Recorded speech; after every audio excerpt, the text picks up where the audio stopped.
Sir, nguntahan na lang ko about sa kwan sir ba? Kining Daghan-daghan. Usa to nakalimot naman ako. Sir, kamo? Systemic dayo ganang kwan kontak nga medisina unsa may pagkaiba na? Ang systemic pasabot gikan sa iyang dahon paingon sa iyang ugat kaya niya protektahan. Oh. Kung sa kuan pa, kung sa herbicide pa, gikan sa iyang dahon paingon sa iyang ugat, yapat yun. Kung insecticide, once nga mukit-kit ang insekto sa dahon, kaya niya pat yun kaya nakasunop naman dito ang medisina. So sa fungicide food, naay mga vector insects nga nagdala og mga virus nga mutusok o mupaak dito sa atong mga tanom o tumakreate og fungus, bakterya.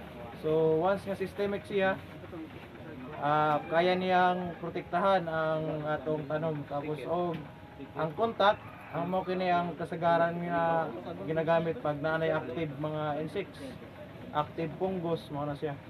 So kung sa herbicide pod, ang contact mao kana ang unsa lay maigo niya mao lay mapatay.